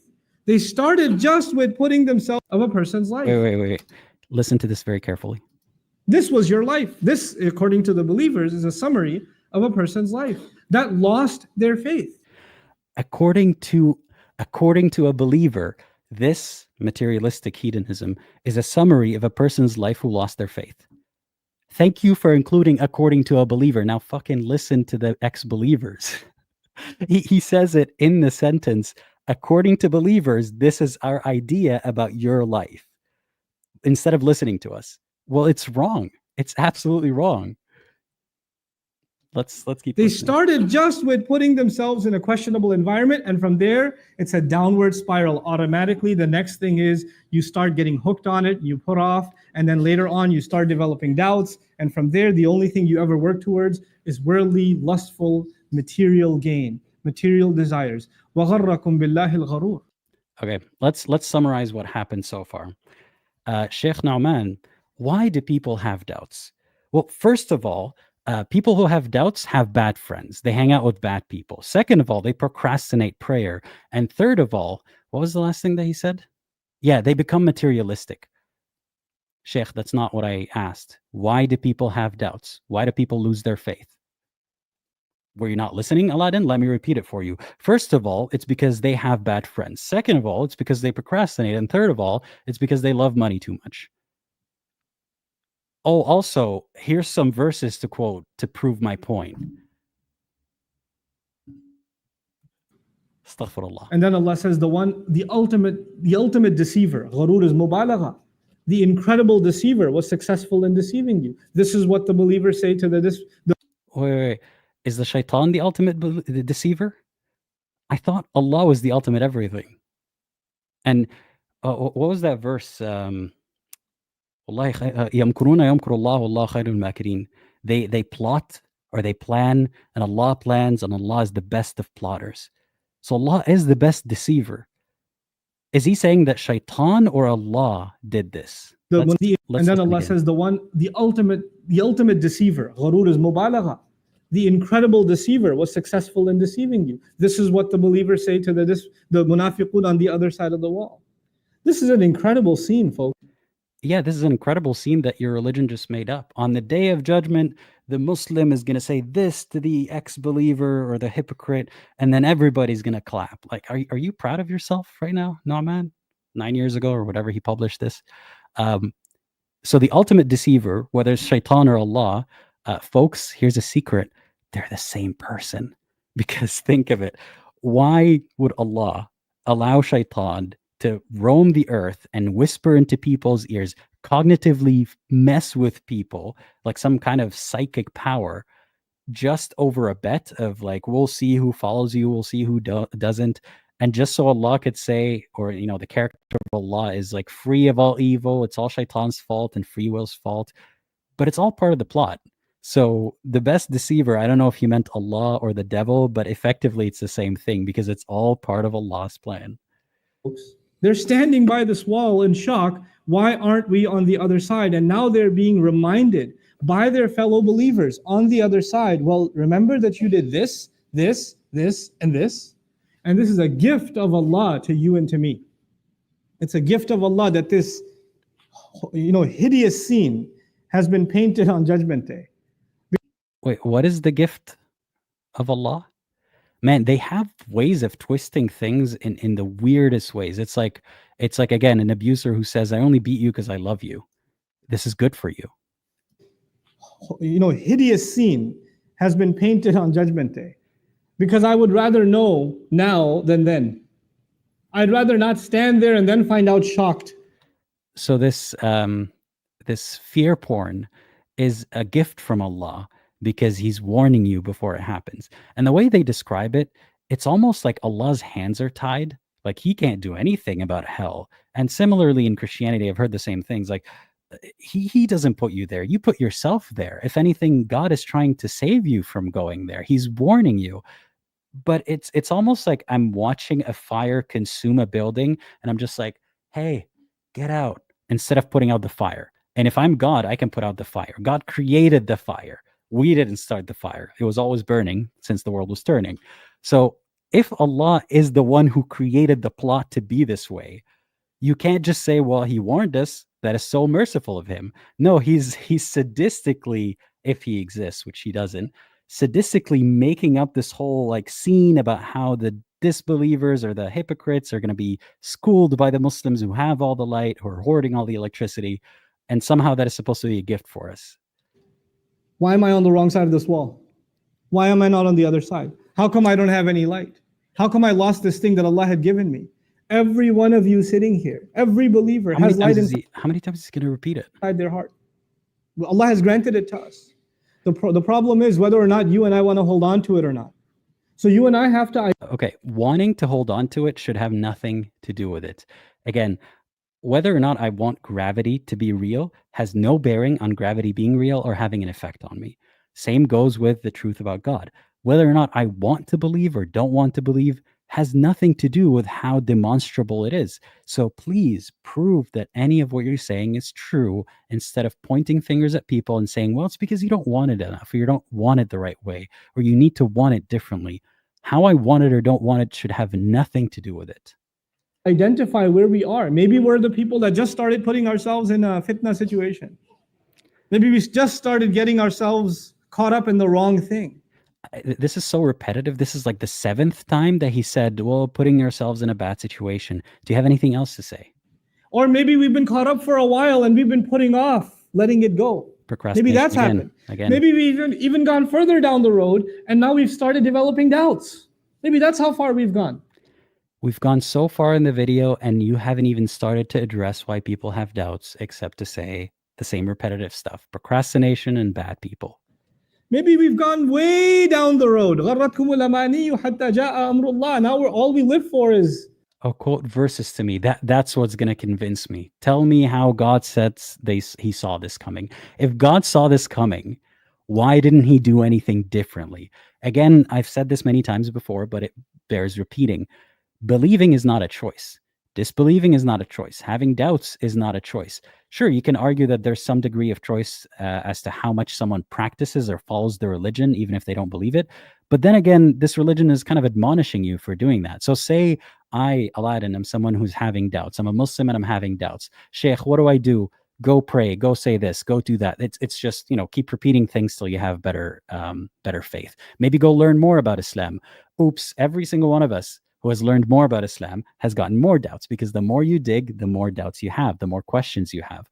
What do I do, Sheikh? Just keep praying. Keep praying to Allah and pray your 5 times a day, and sunnah and everything. Okay, but as I'm doing that, I am the hypocrite he's describing, the people who don't have faith and used to have faith and don't anymore. And then I go to hell in the afterlife. So what do you want from us? What is it that you want? Give us a solution. Toys and pleasures. That's all we live for now, is entertainment. That's what we've become. And so at the end of it all, nothing you earn, nothing I earn is worth anything on Judgment Day except that light. Well, it's a good thing that Judgment Day is not real. And that light which is symbolic and obviously a story, is not real. Like the fact that still they can't recognize that Islam has these themes of like superstition. Right is good, left is bad. When you take your book of deeds by the right hand, that's how you know that you're one of the good ones. If you take it by the left hand, that's how you know you're one of the bad ones. There's nothing bad about the left. There's like right or left, that's all superstition. So Islam borrows from other superstition in the region and then somehow legitimizes it. Somehow now we're supposed to believe that light will emanate from your chest and the right is good. No, let's grow up. Let's give me some evidence. This is why when this passage began, Allah Azza wa Jal described it with light. And that light is the only thing that matters on Judgment Day. I'm so sorry, guys. I didn't realize how repetitive and boring this guy is. He keeps saying the same thing again and again and again. إِلَّا مَنْ أَتَى رَبَّهُ بِقَلْبٍ سَلِيمٍ. The one who comes before Allah with a sound heart, the heart that can beam light in front of them. Anything else that you and I have, that we have now, is worthless. It's completely worthless before Allah on Judgment Day.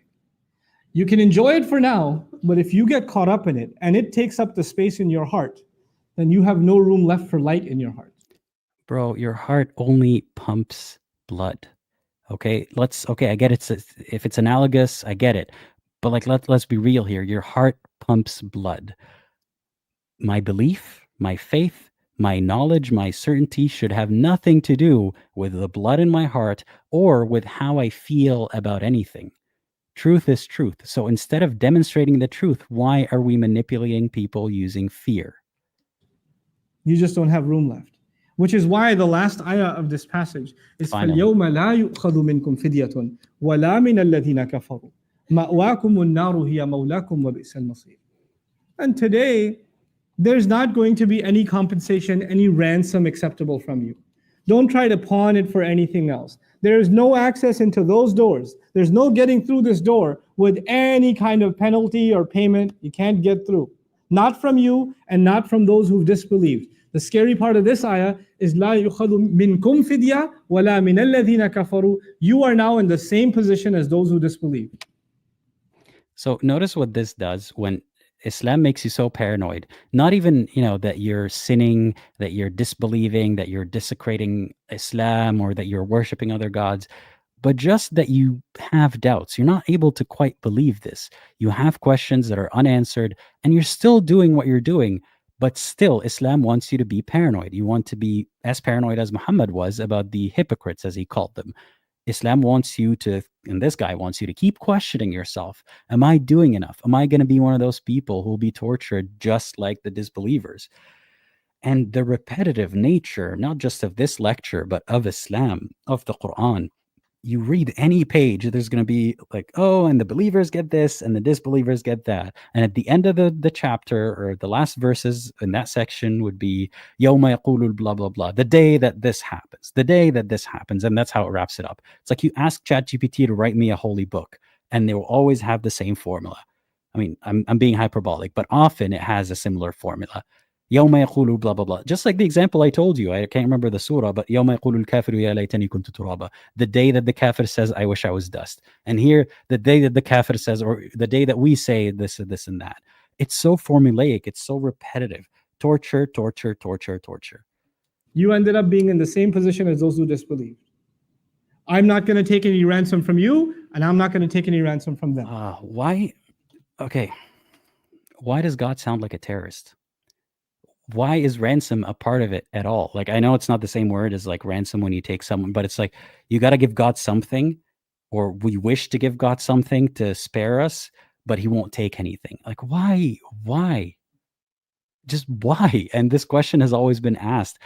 Does our disbelief or disobedience, as they call it, or having doubts or being a hypocrite or whatever you want to say, does any of it harm Allah? No, it does not. Does Allah need our worship? No, he does not. You need Allah's approval. You need to pray to Allah. Okay, but if it doesn't harm him, why is he taking it so personally? It's like if I made a joke about a guy being, say, too short, and he loses his stuff, and he starts, to try to get me evicted and do this and do that. I would think, okay, you must have been hurt by that. Did it really hit a nerve? Like, why are you so offended? And he says, no, I'm not offended. I'm not offended at all. Actually, it doesn't affect me at all. Obviously, that's insecurity. So I don't think a real powerful God exists, and he's so insecure. He has the ego of, one of those men. I think this is just an extension or a projection of the people who wrote this. All of you, your place is fire. What a terrible place to be that. Thank you. Again, wrapping it up always is fire, fire, fire, torture, torture, torture. Address the doubt instead of just emotional manipulation. And so at the end of it all, after painting this scene, Allah concludes, and I'll conclude with this ayah as well. How is it that we can continue to preserve our light and continue to remind ourselves not to put ourselves in that downward spiral? And whatever little light we have, how can we make it stronger and stronger and stronger? Allah Azza wa Jal himself says, أَلَمْ يَأْنِ لِلَّذِينَ آمَنُوا أَن تَخْشَعَ قُلُوبُهُمْ لِذِكْرِ اللَّهِ. Isn't it yet time that believers' hearts their hearts should become filled with awe, with the remembrance of Allah? Truly remembering Allah will bring awe into the hearts. And the more your hearts remember Allah, because Allah himself is Nuru Samawati wal Ard, Allah is the light of the skies and the earth. The more Allah is in your heart, the more light is inside your heart. You understand? So he says, remember. Okay, so again, picture this. First of all, by the way, thank you so much, Kikno, for all the gifted memberships. And I will read the super chats in a little bit, but once we get through the video. Thank you so much. I really appreciate it. So again, you approach this guy, you approach Allah, you approach whoever, and you say, I have doubts. I'm struggling. He gives you a spiel about how if you have doubts, you might be a hypocrite, and hypocrites will be tortured, just like the disbelievers, and all that stuff. And the last verse that ties it all together apparently is repeat Allah's name. Keep doing these things to soften your heart for Allah. How do I deal with my doubts? Just keep saying magic words, bro. Just keep doing Islam. But you're still a hypocrite in the meantime. And instead of proving anything, it's brainwashing, it's repetition. Remember Allah. And then he says, how do you remember Allah? This is called ataf bayan in Arabic. وَمَا نَزَلَ مِنَ الْحَقِّ. And they should be filled with awe because of what came down from the truth. It's funny. He explains the ataf bayan. It's like a categorization of how the and is used, the wa is used. What's the relevance here? It's a little bit of flexing of like, oh, and this is this in Arabic. Who gives a crap? Just explain the thought, please. من الحق. And they should be filled with awe because of what came down from the truth. Okay, so if you have doubt, you should let Allah into your heart and all that light and have a rave party with all the light and be in awe of what was revealed. Essentially, the Quran proves Islam. Is that it? Like, is that, am I getting it right? Because of the revelation, because of the Quran. Ponder over the Quran, remember Allah through the Quran, weep when you recite the ayat of Quran, think about what they mean to you, the gift that Allah has given you, because not only is Allah the light of the skies and the earth, the Quran itself is also described as light in the. Okay, maybe you guys are having doubts because you don't have enough lamps at home. That's essentially it. You need more light. You know, make sure that you're near a window, use the big light, use small lights, do everything. You just need more light. It's frustrating that he's just repeating the same thing on and on again. He's just saying, the Quran is light, Allah is light. Bro, you need some faith, get some light. Light, light, light. The Quran. فَآمِنُوا بِاللَّهِ. Oh, and yeah, force the weeping. Weep when you're reading Quran. I don't know if you've ever seen this. Sometimes it's funny because the people weeping don't actually understand Arabic, and it's sad but funny, but it's mostly sad. Like, why are you crying? Why are you emotionally touched? Why are you? And I've this happened to me when I was younger. I watched an older relative praying, and they started crying, and after that, I asked them, and they're like, I'm fearful of the day of judgment and blah, blah, blah. And it's khushu'ah, it's this like humility in front of Allah and so on. Why? We're coming to you with doubts, and your answer is go cry about it to Allah? Like, go be afraid of Allah in prayer? The whole video, essentially, thank you, Lean. The whole video is shut up your doubts. Just keep repeating things, keep crying till you shut up your doubts. وَرَسُولِهِ وَالنُّورِ الَّذِي أَنزَلْنَا. Believe in Allah and His Messenger and the light that we sent down. Quran itself is called light. Say light one more time, bro. I swear. I dare you. I double dare you. Quran itself is called light. And so the amount of time you spend with the book of Allah, personal, for your own personal benefit, when you sit and recite it and ponder over it, and you think about what Allah, your master, is saying to you, that is going to fill your heart with light. And there's no more, greater a treasure in your life than that light.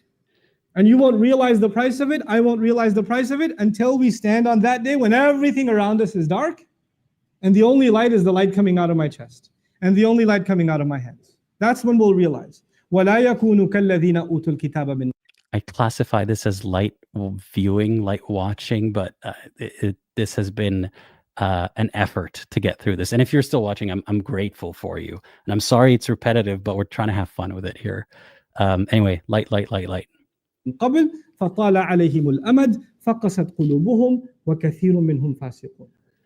They shouldn't become like people who came a long time before them, who were given the book a long time before them.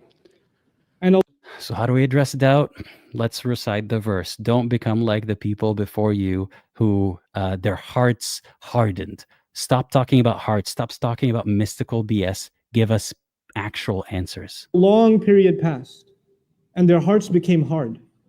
They had the book, but they didn't value it. Doctors in the chat, what is that medical condition when your heart becomes hard? Is that your arteries getting clogged or something? It's possible. Allah says that a nation will have a book. They will have the book of Allah. There were nations before us who had a book too. They had Tawrat, they had Injil, they had Suhuf Ibrahim and Musa. They had, but they didn't benefit from them. لم ينتفعوا منها. You'd think that, again, I don't believe that there's one God that sent all of these messengers and all these books, but you'd think that if that story was true, at some point God would clue in and think, wait a second, this book thing isn't working out for me. It's like this person with infinite resources who keeps trying to force a bestseller even though the material is not there. Maybe use a different medium, maybe, speak with other gods, with humans, maybe get some ideas, ask them, hey, what would convince you? Maybe if I do a show, maybe if I show up, maybe if I live among you or something, and the Christians are going to love this one. They'll be like, well, Jesus came to live among us. No. Just stay here as a permanent resident, stay here, have like an Allah center in every city so that people can go and actually verify and ask questions. God can do all of that. But somehow books was the best method that continues to fail to this very day. And then the blame is on you for not believing that this book says this guy spoke to God. They didn't benefit from those books. They didn't use those books to fill their hearts with light. Maybe they used those books for the wrong reasons. Maybe they reduced those books to just ceremonial occasions. They just enjoyed reciting it sometime every once in a while. That's all it became to them. Or maybe at some wedding gathering, they can play some Quran, and that's all Quran became. But Quran was not there to soften their hearts anymore. And this is the tragedy of history. People did not benefit from the word of Allah that came to soften hearts, preparing humanity for standing before Allah on Judgment Day. That's our responsibility now. That's on you and that's on me. This is why وَلَا يَكُونُ كَالَّذِينَ أُوتُوا الْكِتَابَ. Okay, before he quotes another verse, again, to ground yourself, remember, talking to a man and being like, hey, how come you have all these rules about how you can use women? He's like, lights in your heart has to glow, and that's why. Yeah, if you don't, you're going to go to hell. What? Let's just contextualize this, let's bring it back to earth. من قبل فطال عليهم الأمد فقست قلوبهم. So their hearts became hard. Their hearts became hard. When the heart becomes hard, there's no light inside left. I have to highlight this. Noor, man. Noor in Arabic means light. So that pun was excellent. Light work, baby. I'm loving all the light puns. Truly, we're killing it this stream. So yeah, to summarize what he said, your light gets hard and now it's not translucent anymore. Your heart gets hard. Man, I'm losing it. Your heart gets hard and then it's not translucent, so it can't show light. It's not going to give you anything on judgment. وَكَثِيرٌ مِّنْهُمْ فَاسِقُونَ. Most of them are corrupt. Many of them are corrupt. Allah Azza wa Jal is not. Wait. Most of them are corrupt. Many of them are corrupt. Again, speaking in just say it, bro. Just say they're all corrupt. But if not, let's say if not all of them, most of them are corrupt. What about the ones that are not corrupt? What about the hypocrites or the disbelievers who are not corrupt? They're going to hell too, right? And just this othering again of saying, if you don't believe this, you're part of the bad group. It doesn't work on us anymore. Now in these few ayat, painting one of the most important realities, depicting one of the most important realities in the life of a believer. The iman you and I have is not something we can hold on to. This light that we have been given is not something that's guaranteed. It's not. Just because you have it now and you feel secure, if somebody says salam to you, means they're Muslim, you say wa alaykum assalam wa rahmatullahi wa barakatuh, they're both Muslims, they're believers to each other. We assume that we all have the light of faith inside our hearts. But according to these ayat, some people will stand up on Judgment Day and be shocked. I thought I was with you, and you're not. So we better realize that it's not automatic. Okay, so again, this serves to keep you paranoid that it's not good enough that you're a Muslim. It's not good enough that you go to the mosque and you pray 5 times a day. At any point, you could be robbed of that light through your fault. So don't get complacent. Always be the best Muslim you could be. Always guilt yourself for not being Muslim enough. Always be on your toes, because any day you could die and meet your God. And any day you could be robbed of that light. Why? Why is this how God chooses to test or communicate with people? Well, on the basis of believing without seeing that he exists, and also then following everything he says, even if it's not overtly seemingly good. Also, thank you, Sarah, for bringing my attention to this. Norman is ignoring the racist part of this. The disbelievers' faces turn black because there's no light. I believe there was at least a verse about this. There might also be hadiths about how, like, يَوْمَ يَسْوَدُّ وُجُوهُهُمْ, the day in which their faces darken or blacken on the day of judgment. And it might not be intended to mean like people with more melanin in their skin or anything like that. But again, the superstition and simplicity of pale is good, bright is good, black is bad, dark is bad. Even the way that Islam, the Quran, describes the Hur al-Ain, the heavenly sex maidens, they're so pale, they're almost translucent. Why is paleness good? So yeah, I don't know if it's explicitly racist against people with more melanin in their skin, but it's at the very least simplistic ideas about good and bad and pale and dark and all that kind of stuff. It's not guaranteed. It's something you personally will have to make efforts for I personally will have to make efforts for, and your iman will not help me, and my iman will not help you. And you have to keep making personal efforts to keep deluding yourself, because if you stop, you will lose the delusion. That's what he's saying. You have to keep constantly repeating God's name, remind yourself that it is true, because if you even hang out with the wrong people, if you even stop repeating the delusional brainwashing statements, you might stop having the light. Judgment Day, we're all going to be caring about ourselves, our own light. Irji'u wara'akum faltamisu nura. Go back, find your own light. That's in right now we can cooperate with each other. And right now we can strengthen each other's iman. But on that day, there's not going to be any help. May Allah Azza wa Jal make us of those who preserve the light in our hearts. May Allah Azza wa Jal make us. This is like, again, a car salesman. You know when they have those lights pointing at the sky, you know, the lights that keep swinging? It's that.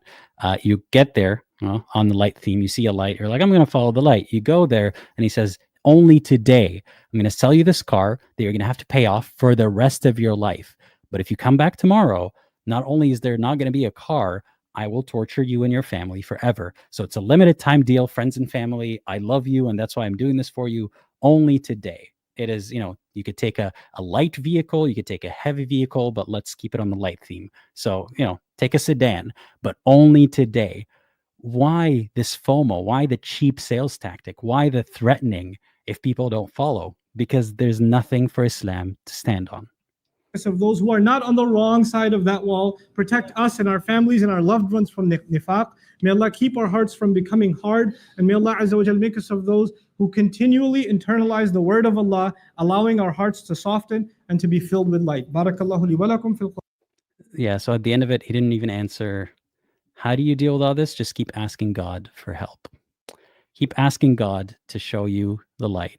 What if you see the wrong light? What if you start seeing Jesus? Because, traditionally that's been the light. So what if I do that and I end up following Christianity? That would be funny. Speaking of which, someone had said, we may have lost AP, but we still have Aladdin. So if you don't know, Apostate Prophet is an ex-Muslim YouTuber. He's been around for a while, and he's now a Christian, or always teasing almost being a Christian. What I wanted to say about that is, it's funny. It would be funny to see how he watches and reacts to a video of like Nouman Ali Khan, because he would not point out, I don't think he would point out the torture being a coercion tactic, because guess what? Christianity has that too. A lot of the stuff that Nouman mentioned here might not be mentioned in the same verse in Christianity, but similar themes. So I'm really curious to see how, if he continues to criticize Islam, if he kind of ignores the things that also apply to Christianity, or if he makes special little exceptions for them. That would be interesting. Kikno, thank you so much for gifting like 40 memberships. That is insane. Thank you. There are now 40 new members of the channel for a month. So welcome to the new members. Kareem, thank you for the super chat. Says, I once cried during prayer because I was seeking forgiveness for the abominable act of jorking it. I was, okay, well, I don't need to say that on stream, but I'm glad you don't have to feel that guilty anymore. Summon okay, thanks for the super chat. They say, feels like this guy's whole point is to throw out reason in favor of blind faith, but how do we reason with them then? That's a good point. You don't have to reason with him. If you're in a situation in your life where you're forced to reason with someone like that, I do not envy you. I'm sorry you're there, and try your best to get as much agency to get out of that situation, or just avoid that conversation. Even if you have to like let them think that they're winning, don't subject yourself to that for any longer than you need to. But how can we reach that side? I don't know. I try, but like today, I couldn't help it. My sarcasm has to come out because of what he's saying. It's just hard not to react with it with this sort of like, what is this guy even talking about? But I guess to answer your question, how do you reach someone who thinks that way? Just persistently showing them that you will not be falling for these accusations or, fear tactics, that you're still thinking things through, and that, their accusations are not true. It's not built on hate. It's not built on loving sin so much. It's built on, at least for me, my doubt is, where's the proof? Where's the evidence? Where's anything? Well, if I were to follow the same method, I could believe in any other religion because all it takes is just faith. Killa3 also thank you for the super chat. I'm gonna stop repeating the thank you for the super chat part, but thank you to the next super chats that I will read too. Killa says it's always creepy to hear someone say, "Without a sky daddy, I might just be totally inhumane." I've heard that before. People who say, "Well, where do you get your morality from? Without God, how would you know not to kill and steal?" And that's a long answer that I'm not going to condense into a 1-minute soundbite right now. There's this one time a few years ago, I was having this impromptu debate with Adil Ghabban, this TikToker Dawa guy, and he asked me, why don't you sleep with donkeys? and I tried to offer him an answer, and he kept trying to change the situation to make me sleep with the donkey. And then I asked him, why don't you? And he said, because we're not allowed. So yeah, there's something so funny about someone who thinks that's a gotcha, and they say, well, God is the reason I don't do this. Well, I should be more concerned about you then. What if you stop believing? Please continue believing for you, if that's what's holding you back. Killa, thank you again. Fuck, it's a reflex. For me, it was suffering and evil that clearly created by God that made me doubt. And I want to address that for a second. If we have established beyond the shadow of a doubt that God is real and God exists and God said these particular words with this particular meaning for this particular context, if we somehow are able to establish all that, can that God then say terrible things and evil things and condone evil things? Yes, it's within that God's power. Absolutely. So I don't think that the existence of evil disproves the existence of a God or a creator or a powerful deity. The problem is that a lot of these deities that are monotheistic are supposed to also be the most everything good. So the bad qualities somehow are supposed to not get in the way of the good qualities, or they make exceptions by saying, well, that's the devil's fault, that's humans' fault. But in reality, what this commenter I'm supposing is pointing to, what I've noticed is this sort of evil and bad things and questionable morality is not accounted for in the whole description. The description is self-contradictory. Catherine says, ex-Christian from the US here, the apologetics with sheikhs and evangelical pastors are so similar, it makes me queasy. Thank you for bearing witness to that. I've said this so many times. If you just listen to these other guys talking about this other religion and the people who left it, you'll see the similarities. And you'll know that they're both just kind of coping with people not believing. Faris, thanks for the super sticker. Qusay Beitar, like I mentioned, go watch his channel if you understand Arabic. I'm not sure if he has subtitles on all of his videos, but it's worth checking. Love his videos. Thank you so much for the super chat. I didn't even know you watched this channel. Reza, yeah, we've already addressed that. What else? Yeah, that's it. I guess I'll put the live stream that I was talking about with Adil in the description. So if you want to watch that, after the stream, I'll have that done. Make sure to leave a like, a comment after the live chat is over. This was a lot of fun today, and we did hit our goal. So I guess I'll see you next Wednesday. I'll be posting about it at some point soon. I'll do a live stream for believers. Let's do it this way. Why do you believe? Unless you have a different suggestion, leave that in the comments. Thank you again for watching, for being here, everyone. You made this video a lot more bearable than it would have been watching it alone, because I know what it feels like. That's part of why I have this channel. This is unrelated. I might start doing this gimmick where during conversation I'm also doing this. Do you think people would like that? Do you think that would be a thing? I don't know. Let me know your thoughts. But part of what motivated me to start this channel, a small part of it was when I would watch these videos like this one, I'd be almost like smacking my head against the table, being like, what, really? Like, I check the comments. Is there anybody who says anything critical to this guy or disagrees with him?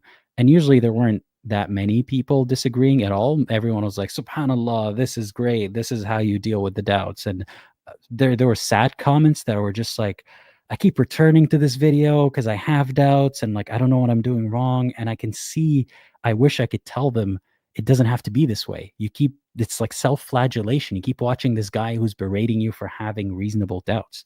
So the frustration came from watching these men unchallenged, just spouting their nonsense. And I felt like if I'm going to have to watch this, at the very least, I at least like let me say something about it, let me make some jokes about it with other people who see that this is ridiculous. So that's part of it. So thank you for making it more bearable, because I personally cannot get through one of these videos just watching it. So live streaming about it makes it very bearable. Lissa, thank you for the super chat. You don't have to apologize for ending your subscription. Anyone is welcome to subscribe and support at any point and end your membership at any point. But I really appreciate all your support. And I guess to make it a bit personal, I recently have been, I'm going to start solving this. Let's see if I can finish it during what I'm saying. I recently started thinking about what I want to do long term with this channel, how I'm helping people, how I want to continue to help people. And I realized that if I want to progress, there's a few routes to take. One of them would be to take off the mask and, be a bit more public of a public figure. But for many reasons, I can't do that right now. Maybe not ever, but we'll see. I want to advocate for ex-Muslims and ex-believers on a larger stage. But another way to do something else to help would be to get an education and training on how to deal with mental health issues and how to help people deal with their mental health issues, because everyone's mental health is a progress. It's a work in progress. It's a journey, mine included. And I want to have all the tools that I need to offer that for people, and to maybe even make videos on how Islam affects mental health and ways to deal with that. Because so far I've only spoken about it once, about some ways in which Islam has affected my mental health, but that's hardly, an expertise. Um, so I'm seriously considering going back to school at my old age of however old I am right now, and studying, to become a therapist. Now, that's not going to be easy. That's going to take several years of work and a lot of money, but I wish I started earlier. But I'm starting now. So I just wanted to let you know I'm still going to be making videos. I'm still going to be hosting live streams. I'm just going to try to be more purposeful with my videos and my live streams. Like, I want to focus on the things that I care about the most and that I have the energy to do, while also doing this work that I'm doing. So in the meantime, I really appreciate your support. I could not do this without you. I didn't even ever realize that I would reach this far. We're nearing 50,000 subscribers now, and hopefully soon, 100,000 before the end of the year. Who knows? I hope so. But yeah, I really appreciate your help, and thank you for enabling me to pursue my dreams. And since I started the channel, the purpose was to help people not be stuck in a place I was stuck in for a long time. And if you just watch videos like Nouman Ali Khan's and all the other dawah people, they're not going to offer you any way to move forward. They're just going to offer you ways to keep yourself in the same trap. And unfortunately, if you watch some other ex-believers, sometimes there are great ones, and there are people who are still dealing with those problems themselves. So they kind of project them onto you, and you're just stuck feeling frustrated. And I don't want that for you. So I try to only make videos on topics or speak about topics that I don't feel as emotionally invested in all the time. Of course, there is still investment, but I don't want this to come from my place of not being healed. So I'm hoping that, my healing is helping you, and I'm hoping to continue to do that. And thank you again. That's all I wanted to say. I did solve it. Maybe I'll do that more often on stream. Join me next week. Hopefully there's going to be a video before then. And thank you to the patrons, YouTube members, donors, everyone who's helped me along the way. If you want to join as a Discord server member, links are in the description. Just read the description.